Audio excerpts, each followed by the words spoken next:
We think it's best if you leave. Caroline didn't whisper it. She didn't raise her voice either. She said it gently, calmly, as if she were suggesting I try a different dessert. But everyone in that living room heard her. The string quartet near the staircase kept playing. Crystal glasses clinked softly. The 12-foot Christmas tree shimmered under warm golden lights. Outside, snow drifted past the tall windows like something out of a holiday commercial. And there I stood, in the middle of it all, 68 years old. Snow melting off my boots onto polished marble. A faint streak of grease staining the sleeve of my cream wool coat. I could feel the heat in my cheeks before I realized I was embarrassed. Not because I had done something wrong, but because I looked wrong. I had imagined this night differently. My name is Margaret Hale. I live in a small ranch house outside Dayton, Ohio. 2 bedrooms, 1 bathroom, a narrow kitchen with oak cabinets my late husband installed himself in 1989. The hinges squeak in winter. The linoleum near the sink has curled slightly at the edges. I keep meaning to replace it. I never do, because when I stand in that kitchen, I still see Daniel on a ladder, measuring twice, smiling when he realized he'd cut something half an inch too short. Daniel worked 36 years at a manufacturing plant. He left the house every morning at 6:10 a.m. sharp. Steel-toed boots, thermos in hand. He never complained about the long shifts. He never complained about the overtime. He would just say, as long as Andrew gets further than we did, it's worth it. Andrew did get further. He got a scholarship to Northwestern. He got an MBA. He got a job in Chicago at a private equity firm. And he married Caroline. Caroline grew up in a different world. Her father owns commercial developments across 3 states. Office buildings, retail plazas, parking structures that look like art installations. They live in a gated neighborhood where the lawns are trimmed so precisely they look painted. When Andrew first brought her home to meet us, I remember noticing her shoes. Not because they were expensive, because they had never touched anything messy. She was polite, always polite, but there was something in the way she observed my home, like she was cataloging it. The wallpaper, the mismatched dining chairs, the family photos in simple frames. Nothing she said was cruel. It was what she didn't say, and the way she smiled. When Andrew told me they would be hosting Christmas Eve at their house this year, I wanted to make a good impression. Formal, Caroline had mentioned casually over the phone. Formal. I opened my closet and ran my hand over my dresses. I chose cream wool. Clean. Classic. Daniel used to say it made me look like winter sunlight. I baked Andrew's favorite cinnamon rolls that morning. The same recipe I'd made since he was 8 years old. Extra cinnamon. Light glaze. I wrapped them carefully in red parchment and placed them in a silver tin. I left my house early. The forecast said 26 degrees Fahrenheit and light snow. I didn't want to be late. I didn't want to feel like an afterthought. About 15 miles from their neighborhood, traffic slowed. At first, I thought it was an accident. Then I saw hazard lights blinking on the shoulder of the highway. A dark blue SUV sat angled awkwardly, steam rising from beneath the hood. I drove past it. Then I slowed. Then I looked in the rearview mirror. Daniel would have stopped. He always stopped. So I pulled over. The wind hit me sharply when I opened the door. It cut through my coat and made my eyes water. A woman stood beside the SUV. Early 70s, perhaps. Silver hair pinned neatly back. Camel-colored wool coat. She held herself with quiet composure, but I could see the strain in her posture. Radiator, she said when I approached. And I believe the tire blew first. Her voice was calm. Too calm. I've called roadside assistance, she added. They said it could be 45 minutes. It was Christmas Eve. The temperature was dropping. I offered her my gloves. I don't know much about engines, I admitted, but my husband showed me a few things. When I lifted the hood, a thin mist of coolant sprayed lightly near one of the hoses. I found a screwdriver in my trunk and tightened what I could. My sleeve brushed against metal. I didn't notice the grease at first. My fingers went numb quickly. We stood together in the cold for nearly 20 minutes before the tow truck arrived. The driver stepped out, saw her, and straightened slightly. Yes, ma'am, he said. We'll take care of it. Before I left, she turned to me. You're dressed for somewhere important. Family Christmas party, I replied. She studied me for a long moment. You've missed part of it. I can't imagine they've started dinner without me, I said lightly. She smiled. You didn't hesitate, she said. No, I answered. She looked as if she wanted to say something more. Instead, she simply nodded. I drove away with the heater blasting and my hands still tingling from the cold. By the time I reached Andrew's neighborhood, I was 40 minutes late. Valet attendants stood near the driveway under string lights. One of them glanced briefly at my 2011 Toyota Camry before opening the door for me. The house glowed like something from a magazine spread. Tall windows. Garland wrapped perfectly along the staircase. A 12-foot tree in the center of the living room covered in coordinated gold and ivory ornaments. I paused in the foyer, brushing snow from my coat. And that was when I noticed the stain. A dark streak along my sleeve. Engine grease. Too late. Caroline approached first. She wore emerald silk. Diamond earrings. Hair swept up perfectly. "You're late," she said softly. "I stopped to help someone on the highway," I replied. Her car broke down. Her eyes moved slowly to my sleeve. "Oh, not concern. Assessment." Andrew appeared behind her. "Everything okay, Mom?" Before I could answer, Caroline's mother stepped closer. Her perfume reached me before her words did. "Is that oil?" A few nearby guests glanced over. I suddenly became aware of my boots. My coat. The faint scent of antifreeze that clung to fabric. "It was freezing," I said gently. She was alone. Caroline tilted her head slightly. "That's very kind." There was a pause. A small one. Then she leaned in just enough for those closest to hear. "We think it's best if you leave. It's not really appropriate tonight." The words were soft. Controlled. Devastating. I looked at Andrew. He didn't meet my eyes immediately. He shifted his weight. Adjusted his cufflink. "Maybe come by tomorrow," he murmured. Tomorrow. As if Christmas could be rescheduled. As if humiliation had an expiration date. I felt something settle inside me then. Not anger. Not even sadness. Clarity. I nodded once. "I understand," I said quietly. I reached for the door. And just as my hand touched the handle, it opened. Cold air rushed in. And the woman from the highway stepped inside. Cold air rushed in. And the woman from the highway stepped inside. She wasn't flustered anymore. She wasn't stranded. She walked in like someone who belonged there.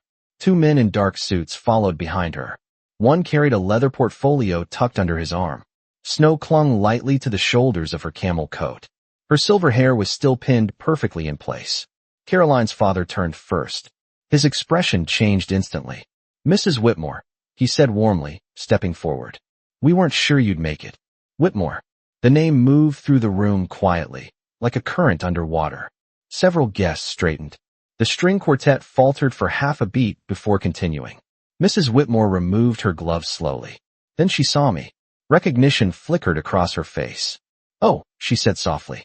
The room grew still. "This is the woman I was telling you about," she continued, her voice clear but calm.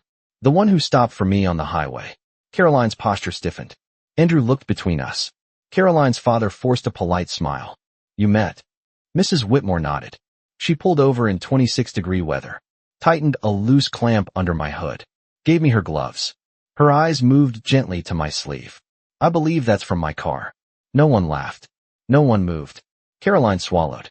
"That's very kind," she said carefully. Mrs. Whitmore tilted her head slightly. "Yes," she replied. There was something in her tone that wasn't praise. It was observation. She stepped further into the room. "I delayed your guest," she added. I insisted she leave once the tow truck arrived. Caroline's father spoke quickly.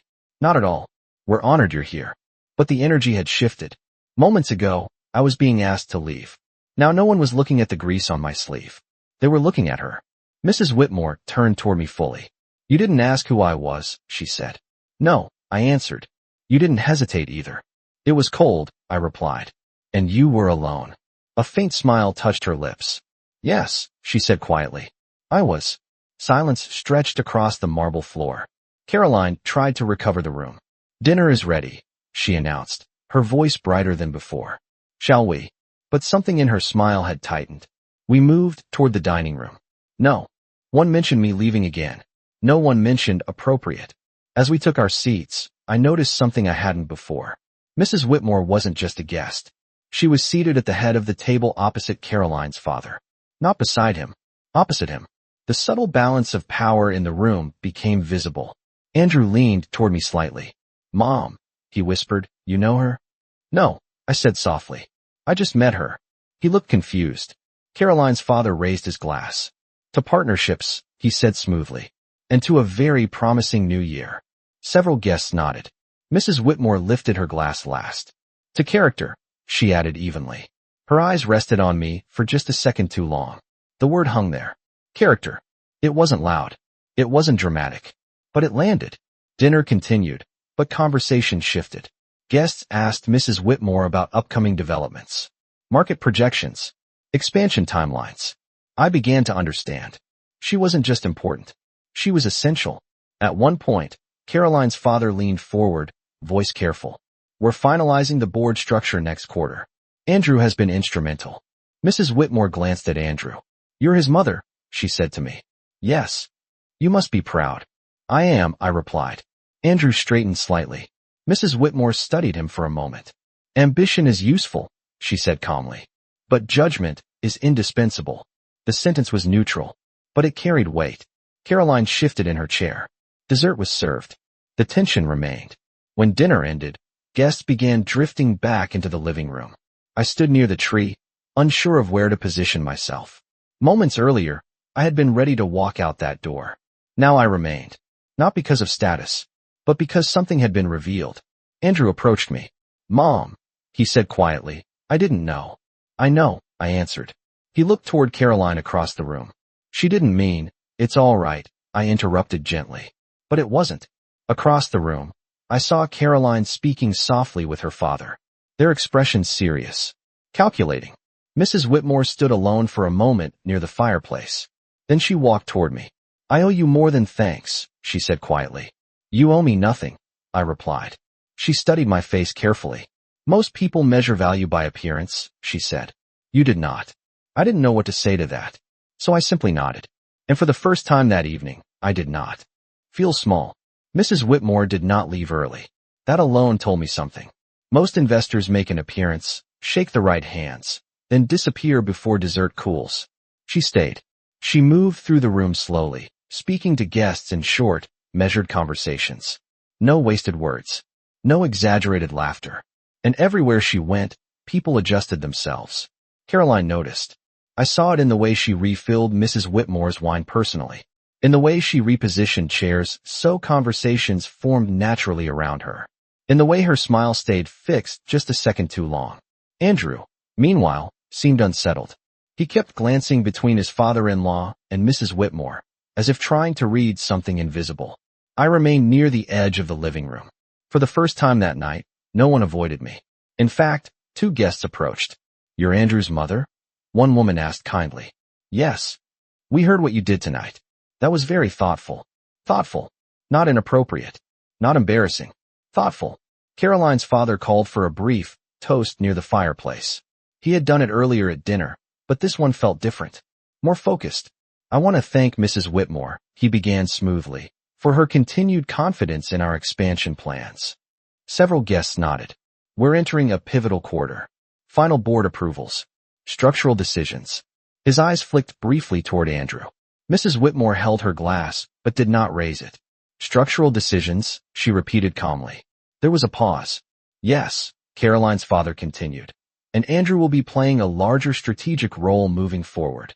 It sounded rehearsed. Planned. Mrs. Whitmore turned her gaze toward Andrew. A larger role requires steadiness, she said evenly. An independent judgment. Andrew swallowed. I understand, he replied. Do you? The question hung in the air, even though she never spoke it. Caroline stepped in quickly. Andrew has demonstrated exceptional leadership, she said brightly. We're very proud. Her hand rested lightly on his arm. Ownership disguised as affection. Mrs. Whitmore studied them both. Then she set her glass down. I believe leadership is revealed in small moments, she said. Not staged ones. No one responded. The room grew very quiet. She continued, her tone never rising. When no one is watching. When there is nothing to gain. Her eyes moved gently toward me. And when someone chooses decency over convenience. There it was. Not an accusation. A contrast. Caroline's smile faded slightly at the edges. Her father cleared his throat. Well, he said lightly. That's certainly a lovely sentiment. Mrs. Whitmore turned toward him. It's not sentiment, she replied. It's evaluation. The word landed hard. Evaluation. Now I understood. This wasn't just a Christmas party. It was a measuring room. And something had shifted. Andrew stepped forward, almost unconsciously. Mrs. Whitmore, he said carefully. I assure you my commitment to the firm is, she raised her hand gently. I am not questioning your commitment, she said. I am observing your environment. His eyes flickered briefly toward Caroline, toward her father, toward me. Environment. The word lingered longer than any accusation could have. Caroline laughed softly, trying to ease the tension. Oh, we're all just enjoying the holidays. Yes, Mrs. Whitmore agreed. Holidays are revealing. No one laughed this time. A few guests began checking their watches. One couple quietly collected their coats. The energy had changed completely. It wasn't festive anymore. It was careful. Mrs. Whitmore turned to Andrew once more. The board will meet in January, she said calmly. Before that meeting, I'd like a private discussion. With me? Andrew asked. With you, she confirmed. A small pause. And without unnecessary influence. Caroline stiffened. Her father's jaw tightened slightly. Andrew nodded slowly. Of course. Mrs. Whitmore finally allowed herself a small smile. I value capability, she said. But I value character more. Then she turned to me. I believe you were about to leave earlier. I hesitated. Yes. She shook her head gently. I would prefer you stay.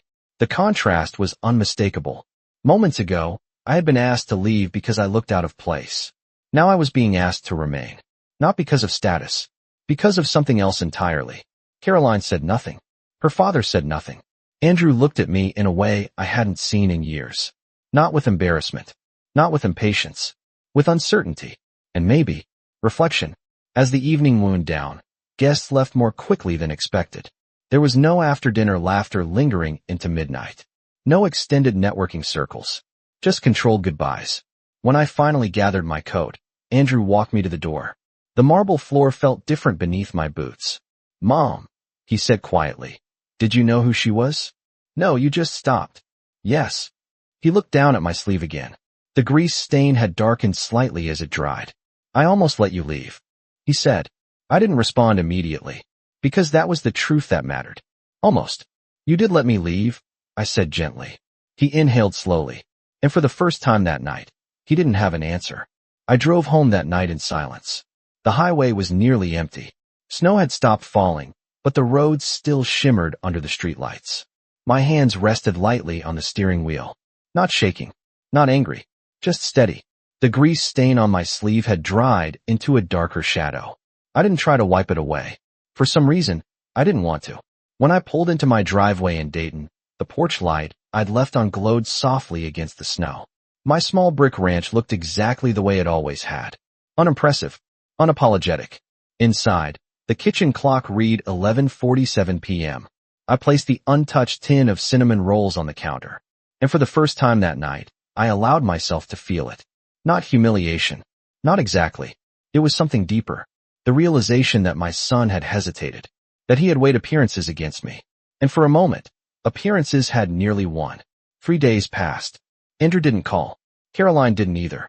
On the 4th day, my phone rang just after 8 a.m. It was Andrew. Mom, he said, his voice tight. Do you have a minute? I do. He exhaled slowly. I met with Mrs. Whitmore yesterday. There it was. January board meetings weren't scheduled yet. This was earlier than expected. How did it go? I asked. There was a pause. It wasn't about projections, he said. Or numbers. I waited. She asked me about you. I leaned back slightly in my kitchen chair. What about me? She asked what kind of man I believed I was. The question hung between us. I told her I was disciplined, strategic, focused. Andrew gave a short, uneasy laugh. She said those were traits, not character. Silence settled on the line. Then he continued. She asked me why I allowed you to be dismissed. I closed my eyes briefly. And what did you say? Another pause. I said it was a misunderstanding. And she said misunderstandings don't happen in isolation. The words were precise, measured, just like hers had been that night. Andrew's voice dropped slightly. She told me leadership isn't about managing assets. It's about managing influence.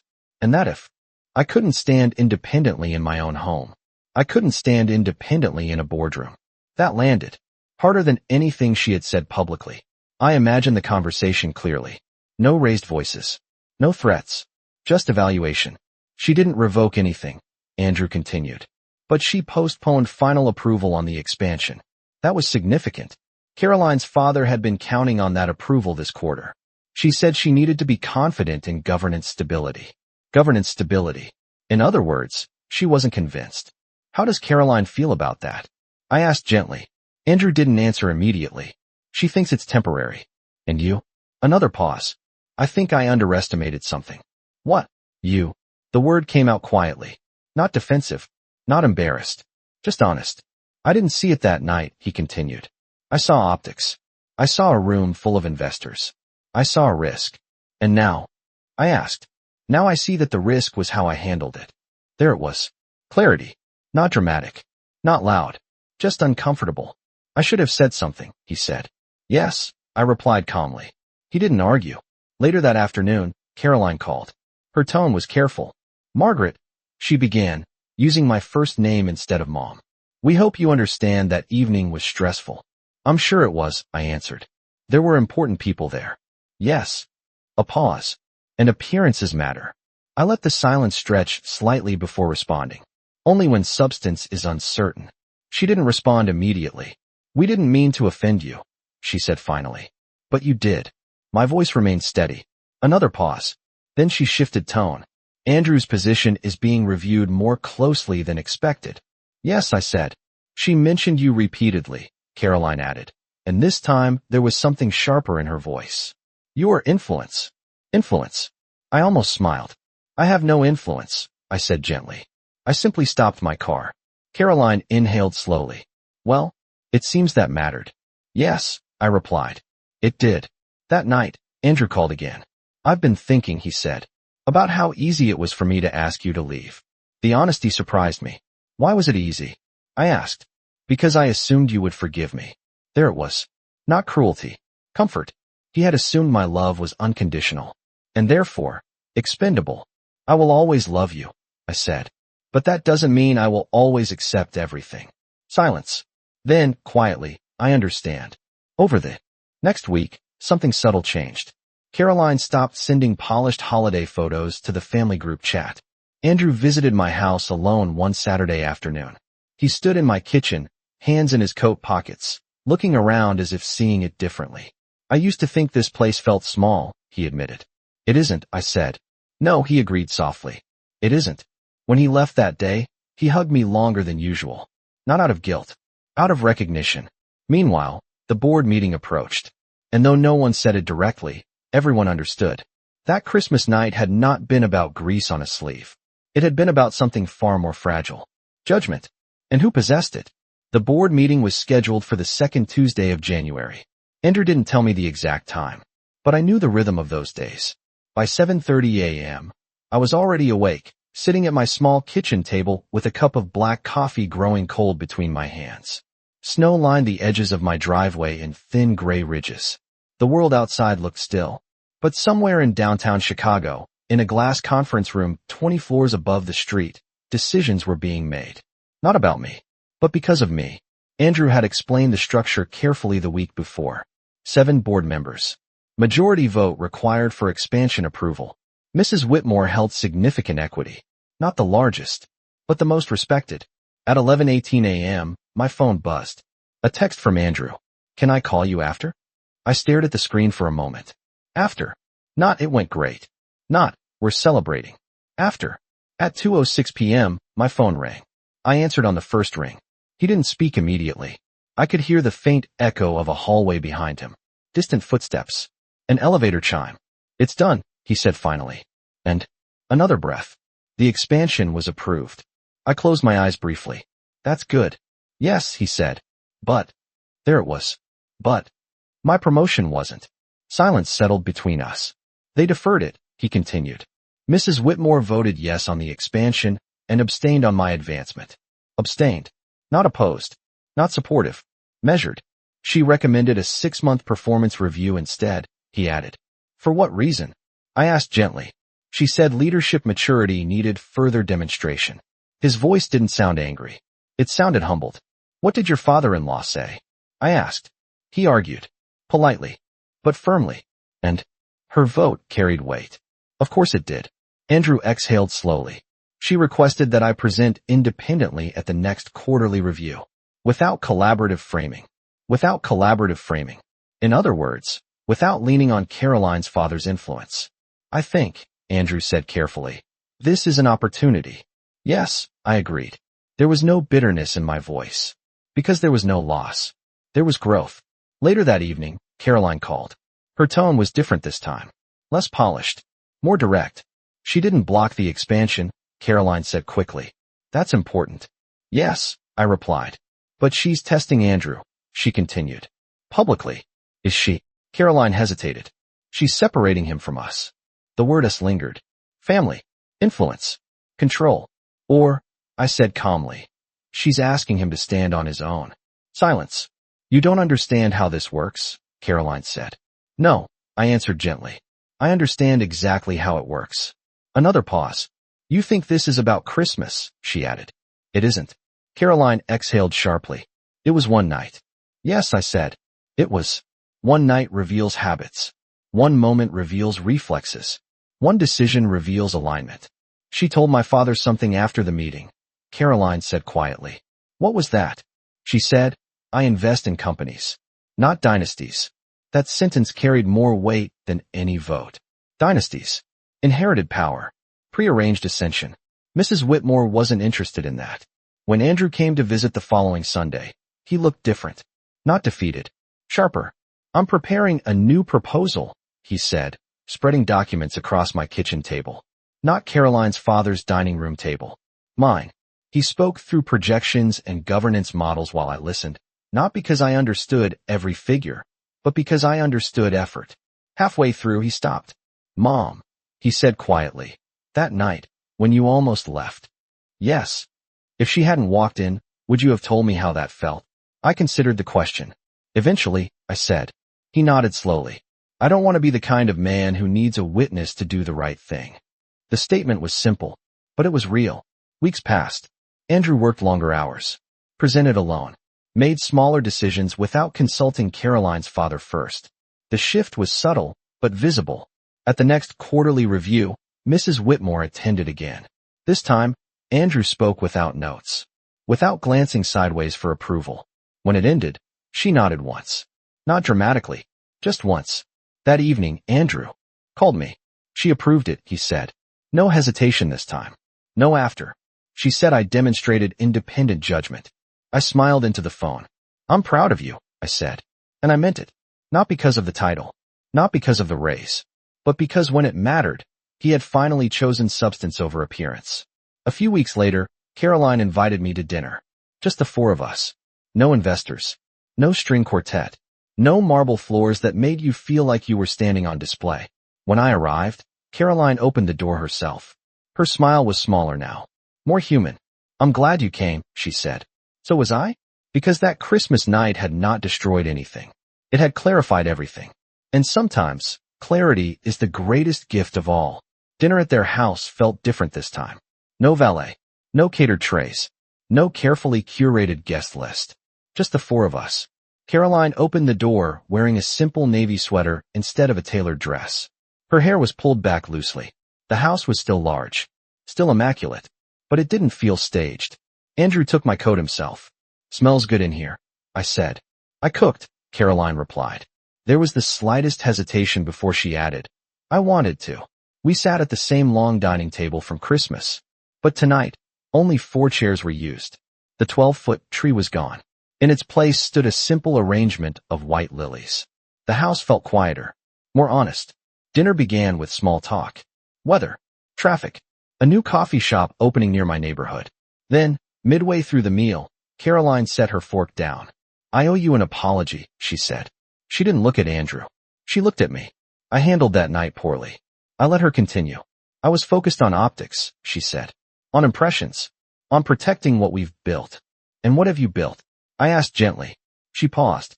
Security. It was an honest answer. But security built on appearances is fragile, I replied. Andrew didn't interrupt. Caroline nodded slowly. I didn't see you, she admitted. I saw a risk. The same word Andrew had used weeks earlier. Risk. I wasn't a risk, I said calmly. I was family. Silence filled the space between us. Then Andrew spoke. I should have said that. Yes, I replied. Not harsh. Just true. Caroline inhaled slowly. My father believes control is stability, she said. Mrs. Whitmore doesn't. No, I agreed. She doesn't. Andrew leaned back slightly. She told me something after my final presentation, he said. What was that? I asked. She said, the strongest leaders don't need the room to shrink for them to feel tall. The words settled over the table. Caroline's eyes lowered briefly. I looked down at my hands. The grease stain from Christmas was long gone, but I remembered it clearly. That stain had embarrassed them, but it had clarified something for me. I never needed that room to shrink, I said softly. I just needed to know my son wouldn't. Andrew's throat tightened. I won't let that happen again, he said. There was no grand declaration, no dramatic promise, just quiet resolve. After dinner, Caroline brought out coffee, not served by staff, poured by her own hands. We moved to the living room. The same marble floor, the same fireplace. But tonight, no one was measuring anyone. Caroline sat across from me. I grew up believing worth was demonstrated, she said. Clothes, homes, associations. And now? I asked. She considered the question carefully. Now I'm not so sure. Growth doesn't always look dramatic. Sometimes it looks like uncertainty. And uncertainty can be healthy. Andrew stood and walked to the window. Snow had begun falling lightly outside. You know what bothers me most? He said quietly. What? I asked. That if Mrs. Whitmore hadn't walked in, I might never have examined myself. Honesty again. Uncomfortable. Necessary. Life rarely announces its lessons, I said. It just gives them. Caroline looked at me then. Do you think she planned it? She asked. No, I said. I think she noticed it. There's a difference. A trap is intentional. An observation is earned. Before I left that evening, Caroline walked me to the door again. But this time, there was no tension in her posture. Thank you for coming, she said quietly. Thank you for inviting me, I replied. As I stepped outside, the cold air brushed against my face. Not harsh. Refreshing. Andrew followed me to my car. I used to think success meant being invited into rooms like that, he said. And now I think success is knowing who you are once you're inside. I smiled. That's a better definition. He hugged me. Not hurried. Not distracted. Just present. Driving home, I thought. About that night on the highway. About hazard lights blinking in the dark. About a woman standing alone beside a broken car. About how small choices feel insignificant in the moment. Pulling over. Offering gloves. Arriving late. But character isn't built in conference rooms. It's revealed on quiet roads. Weeks later, I received a handwritten note in the mail. Cream paper. Elegant script. From Mrs. Whitmore. It read, "Thank you for reminding me why I invest in people before portfolios." That was all. No signature beyond her name. No reference to Christmas. No mention of Greece. Just recognition. I placed the note in the drawer beside my kitchen table. Not framed. Not displayed. Just kept. Because I didn't need the world to know what had happened that night. I knew. Andrew knew. Caroline knew. And that was enough. Sometimes, the most powerful shift doesn't happen in public. It happens quietly. In the space between almost leaving and choosing to stay. And I no longer felt small. Not in that marble house. Not on that snowy highway. Not anywhere. Because a simple life is not a lesser one. And kindness needs no audience at all. Winter moved on quietly. By March, the snow had melted from my driveway, leaving behind thin patches of stubborn gray along the curb. Life returned to its usual rhythm. Morning coffee. Church on Sundays. Volunteer shifts at the community pantry on Wednesdays. Simple things. Steady things. Andrew called more often now. Not always about work. Sometimes just to ask what I was cooking. Sometimes to tell me about a presentation he was preparing. The tone in his voice had changed. Less hurried. Less defensive. One afternoon, he drove down from Chicago without telling me in advance. I heard his car in the driveway just after noon. When I opened the door, he was holding a small cardboard box. "What's that?" I asked. He stepped inside, brushing spring wind from his coat. Something I should have done a long time ago. He set the box on my kitchen table. Inside was a framed photograph. Not of a corporate event. Not of a ribbon cutting. It was a picture of my late husband standing beside Andrew at his high school graduation. Both of them squinting in the sun. Both of them smiling without calculation. "I found it in storage," Andrew said quietly. I realized something. "What?" I asked. "I've been chasing rooms that didn't know this version of me." He tapped the glass lightly. And I almost left behind the one person who did. I felt something tighten gently in my chest. Not pain. Recognition. Growth doesn't always announce itself loudly. Sometimes it arrives in cardboard boxes. Meanwhile, Things were shifting in Chicago too. Caroline's father had stepped back slightly from daily operations. Not removed, but less dominant. Andrew began leading smaller strategy meetings on his own. Mrs. Whitmore attended one in April. Afterward, Andrew told me she had stayed behind for a brief conversation. She said something interesting. He told me over the phone that evening. What was that? I asked. She said influence reveals itself when it's threatened. I smiled faintly. And what did you say? I said I understood that now. There was a pause. Mom, I didn't just stand up for you because it was right. I stood up because I realized I didn't want to be managed. That was new. Not rebellion. Independence. Caroline noticed it too. She called me one evening unexpectedly. I've been thinking about something, she said. About what? About why that night bothered me so much. I waited. It wasn't the grease, she admitted. It was the unpredictability. Unpredictability. I repeated gently. Yes. You didn't follow the script. You didn't adjust yourself to fit the room. No, I said. I've never been very good at that. She gave a small, quiet laugh. I'm starting to think that might be strength. There it was. Not full transformation, but perspective shifting. I was raised to believe belonging meant blending, she continued. But Mrs. Whitmore doesn't blend. No, I agreed. She doesn't. And she doesn't apologize for it. Neither do I. But I didn't say that out loud. By early summer, Andrew's role had solidified. Not because someone handed it to him. Because he earned it. One Sunday afternoon, the three of us met for lunch at a small Italian restaurant halfway between Dayton and Chicago. Neutral ground. No marble floors. No boardrooms. Just wooden tables and the smell of fresh bread. Caroline reached for the check automatically when it came. Then paused. She looked at me. You always insisted on paying when Andrew was younger, she said. Yes. Why? Because I wanted him to know generosity isn't about surplus, I replied.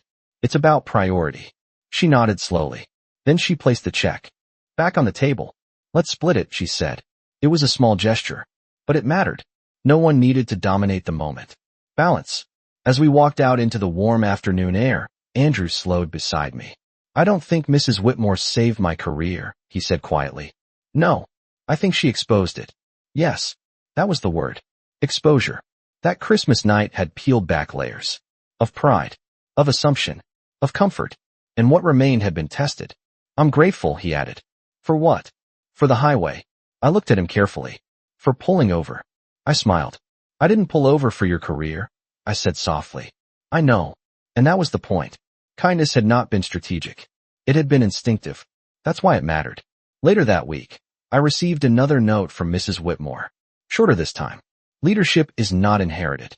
It is chosen daily. No signature flourish. Just her name.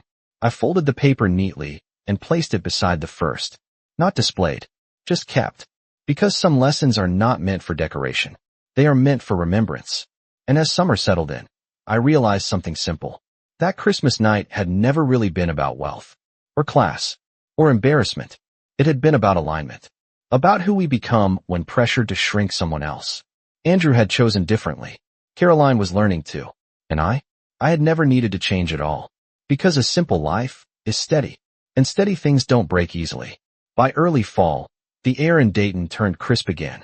Leaves gathered along the edge of my lawn in quiet clusters of red and gold. Andrew's schedule had grown heavier, but not louder. He traveled more. Presented more. But he no longer sounded like he was performing when he spoke about work. He sounded grounded.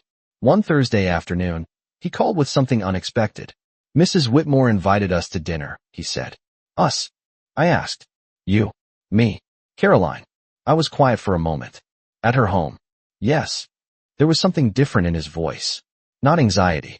Respect. The dinner was scheduled for the following Saturday in Chicago. Caroline drove down to Dayton that morning so we could go together. That, by itself, would have been unimaginable a year ago. She arrived in a simple cream blouse and slacks. No designer logos. No sharp edges. You look nice, she said, as I stepped into her car. So do you, I replied. The drive was calm. No rehearsed conversations. No strategic planning. Just weather updates and traffic reports humming softly through the radio. Mrs. Whitmore's home was large, but not flashy. Stone exterior. Wide windows. Landscaped gardens already fading with the season. It did not feel like a display. It felt established. She opened the door herself. No assistant. No house staff hovering behind her. Margaret, she said warmly. I'm glad you came. Her handshake was steady. Inside, the house felt lived in. Bookshelves lined one wall of the living room. Not decorative sets. Real books. Dinner was simple. Roasted chicken. Seasonal vegetables. No elaborate plating. Just thoughtful preparation. Halfway through the meal, Mrs. Whitmore set her fork down. I prefer to speak plainly, she said. Andrew straightened slightly. Caroline did too. I've watched this family dynamic shift over the past 9 months, she continued. And I find it instructive. No one interrupted.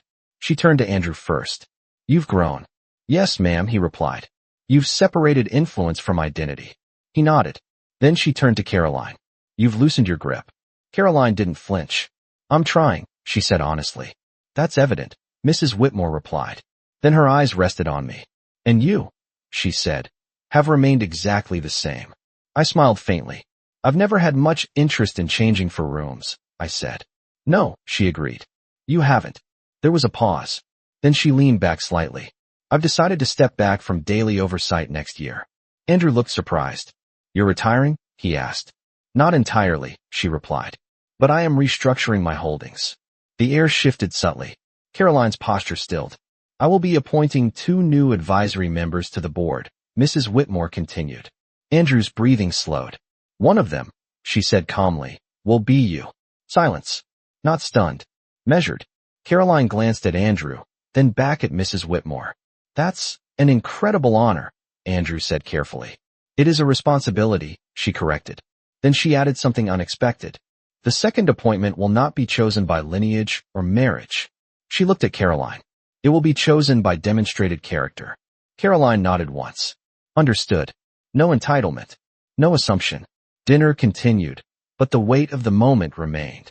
Later, as we stood near the fireplace with coffee cups warming our hands, Mrs. Whitmore turned to me privately.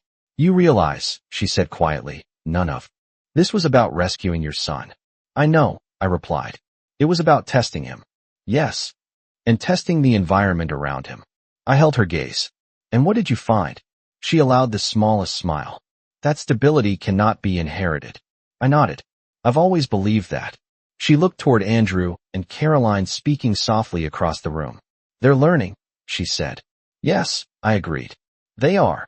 As we prepared to leave, Caroline paused at the doorway. Thank you, she said to Mrs. Whitmore. For what?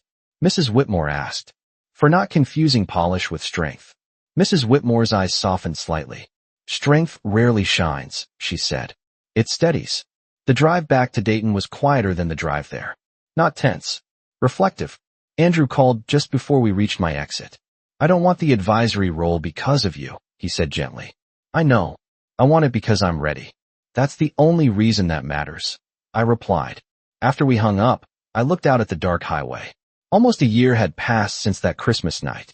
Almost a year since hazard lights blinked against falling snow. One decision. One instinct. One refusal to measure worth by appearance. And everything had adjusted. Not dramatically. Not explosively. But permanently. When Caroline pulled into my driveway, she turned off the engine and looked at me. I used to think power meant controlling who stayed in the room, she said. And now? I asked. Now I think it means deserving too. I stepped out of the car slowly. The porch light glowed just as it had that winter night. Unchanged. Steady. Inside, my kitchen felt warm. Familiar. Enough. And for the first time, I realized something fully. I had never been small. Not in that marble house. Not in that boardroom shadow. Not even when someone suggested I leave. Because worth doesn't expand or shrink depending on who is watching. It simply remains. And I always had. The advisory appointment was announced in early November. Not with fireworks. Not with press releases splashed across financial news. Just a formal statement sent to stakeholders. Andrew Whitmore Hale. The name looked different on paper. Balanced. Earned. He drove to Dayton the evening the announcement went public. No advance call this time.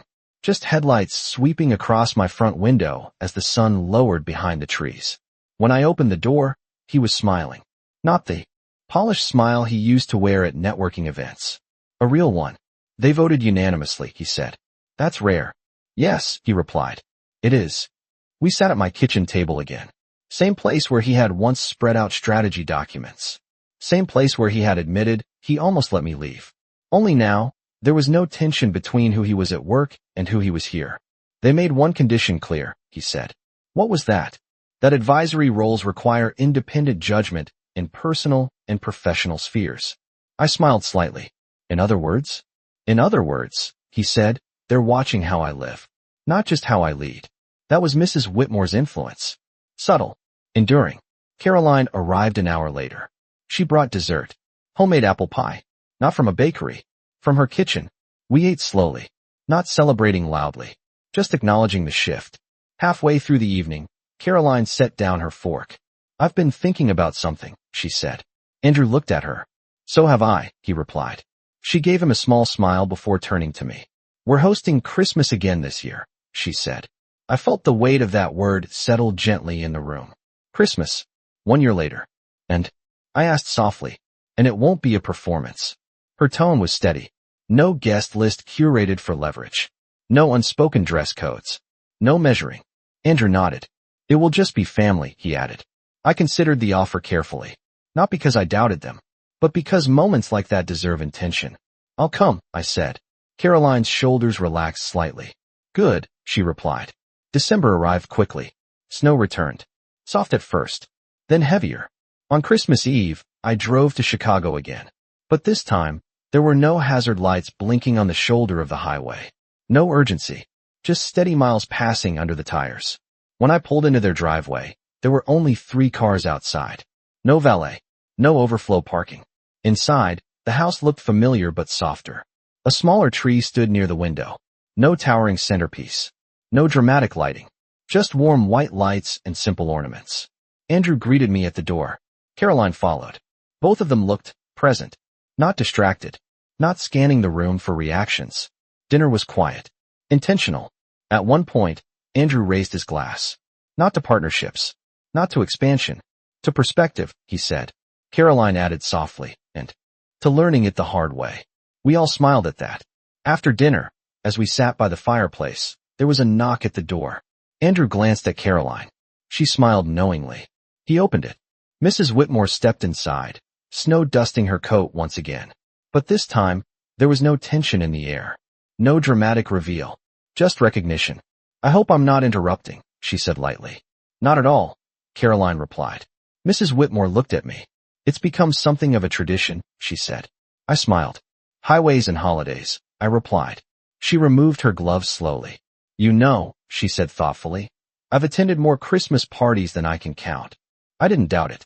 But I remember one in particular, she continued. Andrew shifted slightly beside me. The one where someone nearly left, she added. Yes, I said. And the one where someone nearly stayed small, she corrected gently. Andrew nodded. I won't forget that, he said. Mrs. Whitmore looked around the room. No excess. No pretense. Just 4 people sitting comfortably together. This, she said quietly, is stability. Not inherited. Built. Caroline reached for Andrew's hand. Not for appearance. For connection. As the evening wound down, I stood near the same window where I had once felt out of place. But there was no measuring now. No invisible scales weighing worth. Just warmth. Before I left, Mrs. Whitmore walked with me toward the door. You never needed that room to shrink, she said again. No, I replied. But you helped it expand. I considered that. I only pulled over, I said. She smiled. Yes, she agreed. And that was enough. Driving home that night, snow falling lightly across the highway, I thought about how close everything had come to staying the same. How easy it would have been to accept dismissal, to internalize smallness, to drive away quietly and never say a word. But sometimes, life tests not your voice, but your steadiness. And I had never needed wealth to feel secure. I had never needed approval to feel whole. All I needed was to remain exactly who I was. Kindness does not negotiate. Character does not perform. And dignity does not require an invitation to remain. January came again. Another year. Another winter settling quietly over the Midwest. I was standing in my kitchen one morning when I realized something simple. Exactly 1 year had passed since that Christmas night. 1 year since I stood in a marble foyer, grease on my sleeve, being told it would be best if I left. And I no longer felt the sting of it. Not because I forgot, but because I understood. Andrew's advisory role had settled into rhythm. He no longer called to impress me with updates. He called to share decisions. Sometimes he'd say, "I disagreed today." And I would smile. That mattered more than any title. Caroline had changed in ways that weren't loud, but they were real. She stopped hosting events designed to signal status. Instead, she began organizing smaller gatherings, community fundraisers, mentorship dinners for young women entering business. One afternoon, she invited me to speak at one of them. "I want them to hear about character," she said, "from someone who lives it." I almost laughed. "I'm not a speaker," I replied. "You don't have to be," she said gently. "You just have to tell the truth." The event was modest. A local event space in Chicago. Folding chairs. Coffee urns near the back. No crystal chandeliers. No string quartet. When I stood at the front of the room, I didn't tell them about investments or board votes. I told them about a cold night on the highway, about hazard lights blinking in the dark, about stopping when it would have been easier not to. And I told them this: the rooms that matter are not the ones that measure you. They are the ones that reveal you. The room was quiet, not impressed, reflective. Afterward, a young woman approached me. She said, "I've been trying to change myself to fit in." I looked at her and answered simply, "Then you're fitting into the wrong room." That night, Andrew drove me home. Not because I needed a ride, but because he wanted the time. "Mom," he said as we crossed into Ohio, "do you ever think about how close we came to losing something important?" "Yes," I said. "What was it?" he asked. "Respect. Not from Mrs. Whitmore. Not from the board. From each other." He nodded slowly. "I don't want to build anything that costs that again." "You won't," I said, because he had already learned the lesson. A week later, I received one final letter from Mrs. Whitmore, shorter than the others. "True wealth," it read, "is the freedom to remain yourself in any room." That was it. No signature flourish. No ceremony. I placed that note beside the others in my drawer. 3 pieces of paper. 3 quiet reminders. Spring began to push winter away. Snow melted into steady rain. One Sunday afternoon, Andrew and Caroline came to my house for dinner. My house. Small. Brick. Unimpressive to anyone measuring square footage. But warm. We sat at my old oak table. The same one Andrew had done homework on. The same one bills had once been sorted across when money was tight. Caroline looked around thoughtfully. "I used to think success meant upgrading everything," she said. "And now?" I asked. "Now I think success means not needing to." Andrew reached for her hand. Not to reassure. To agree. After dinner, we stepped outside. The air was cool, but no longer biting. Andrew looked at the porch light glowing above the door. "You left this on that night," he said. "Yes." "Why?" "In case I came home late." He smiled slightly. "You always assumed you'd come back." "Yes," I said softly. "I always do. Because leaving isn't defeat. Leaving is choice. And staying is dignity." As they drove away, I stood on my porch for a moment longer. The neighborhood was quiet. No marble floors. No boardrooms. No investors evaluating posture. Just stillness. And I realized something final. That Christmas night had not been a humiliation. It had been a mirror. It showed my son who he might become. It showed my daughter-in-law what she had been taught to value. And it showed me that I had never needed to be invited to remain. Because worth does not arrive with wealth. It does not depend on polished floors or tailored suits. It does not shrink when someone suggests you step outside. Worth remains. Steady. Unmoved. And sometimes, all it takes to remind the world of that is pulling over on a dark highway when no one important is watching. Summer returned again. Not dramatically. Just gradually. Longer evenings. Warmer air. Windows left open a little later into the night. Andrew had been in his advisory role for 6 months. Long enough for the title to feel normal. Long enough for the attention to fade. That's when the real test begins. Not when everyone is watching. When no one is. One afternoon in late June, Andrew called me while I was watering the small flower beds along my porch. "Mom," he said, "I need your opinion." That caught my attention. "What about?" "There's a proposal on the table. A merger." His voice was steady, but there was something under it. "This company we'd merge with, their numbers are strong. Growth is fast." And I asked, "There are concerns about internal culture."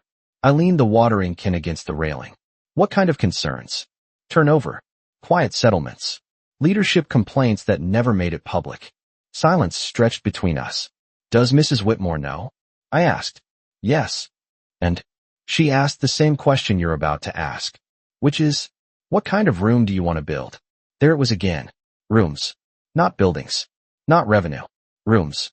I don't want to jeopardize momentum, Andrew continued. But I don't want to ignore warning signs either. This wasn't about ambition anymore.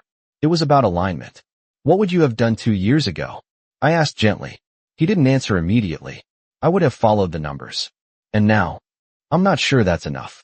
Good. Uncertainty means thought. Mom, he said quietly, success feels different now. How so? It feels heavier. Responsibility often does. That week, Andrew flew to meet the leadership team of the company in question. He asked direct questions. Uncomfortable ones. About employee exits. About decision-making transparency. About ethics clauses buried in contracts. When he returned, he called me again.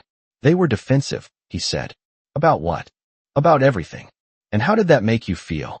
Like I was standing in a room that would eventually ask someone to leave. The words hung in the air. He remembered. I could hear it in his voice. That memory had become a compass. What are you going to recommend? I asked. I'm going to vote no. There it was. Not dramatic. Not loud. Just a choice.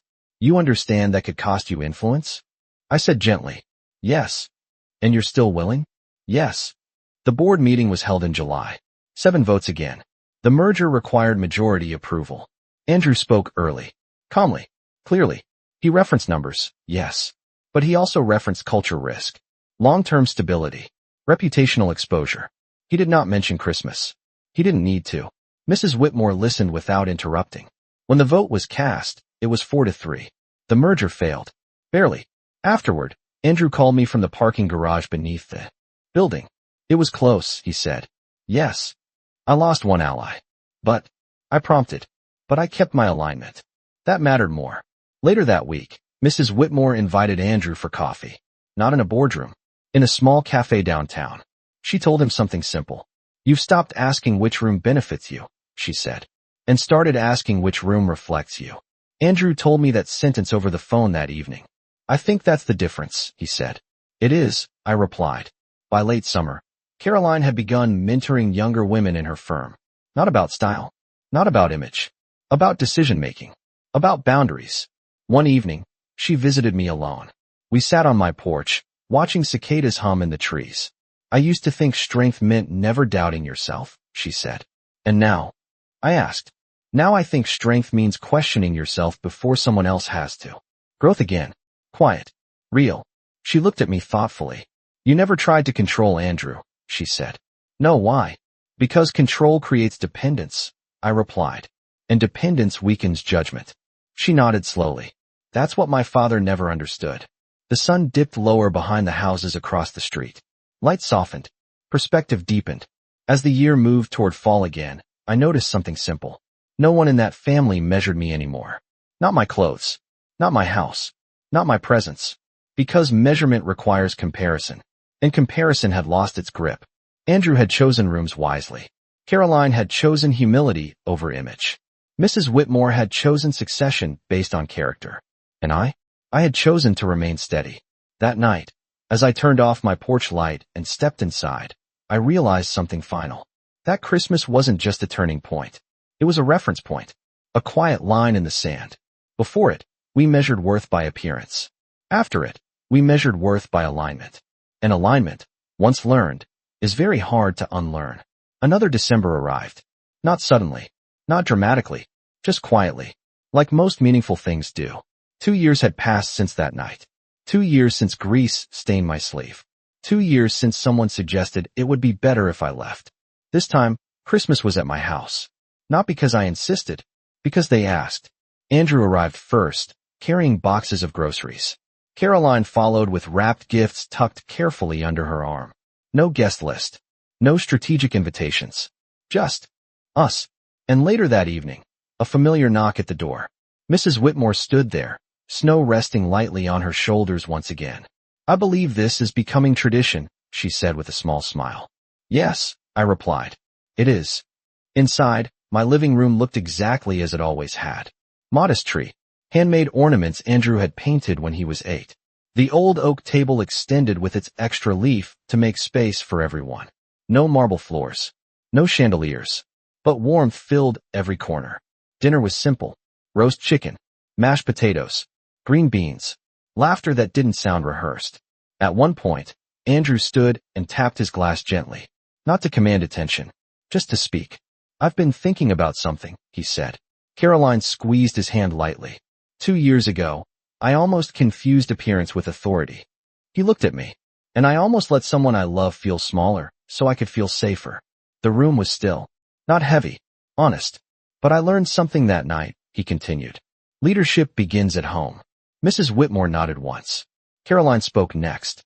"I used to think power meant deciding who belonged in a room." She glanced around my living room. "Now I think it means creating rooms where no one has to shrink." Her voice didn't shake. It didn't need to. Growth rarely does. Mrs. Whitmore leaned back slightly in her chair. "I have attended hundreds of holiday dinners," she said. "Most were impressive." She paused. Very few were grounded. Her eyes met mine. "This one is." I smiled. "Grounded things last," I said. After dinner, we moved into the living room. Snow fell gently outside the window. Soft. Steady. Andrew walked over to the coat rack near the door. He picked up his own jacket and held it thoughtfully. "You know," he said quietly, "this is where I stood 2 years ago." I remembered. The hesitation. The almost. "I thought success meant protecting the room," he said. "And now?" I asked. "Now I know it means protecting the people in it." Silence settled around us. Not awkward. Complete. Later that evening, Mrs. Whitmore stepped beside me near the kitchen sink while I dried dishes. "You understand something most people never do," she said softly. "What's that?" "That rooms don't define people." I nodded. "People define rooms." She smiled. "Yes." Before she left, she handed me a small envelope. No ceremony. Just a quiet gesture. I didn't open it until the house had grown still and Andrew and Caroline had driven away. Inside was a simple card. 3 lines written in careful script. "Thank you for not leaving. Thank you for not shrinking. Thank you for remaining." I folded it carefully and placed it in the drawer beside the other letters. For now. For quiet reminders. I stood at my kitchen window for a moment longer. Snow layered softly across my front yard. The porch light glowed the same way it always had. Steady. Unapologetic. I thought back to that night on the highway. Hazard lights blinking in the dark. A stranded car. A simple decision. No audience. No leverage. Just instinct. If I had driven past, nothing dramatic would have happened. I would have arrived on time. Clean. Appropriate. And small. But I didn't drive past. And because of that, my son learned independence. My daughter-in-law learned humility. An investor confirmed her instincts. And I confirmed something for myself. That a simple life is not a lesser one. That kindness is not weakness. And that dignity does not require permission to remain. As I turned off the kitchen light and prepared for bed, I felt no triumph. No vindication. Just peace. Because in the end, the most powerful moment of that Christmas night was never when someone important walked into the room. It was when I chose who I would be before anyone did. And that choice has lasted far longer than any marble floor ever could.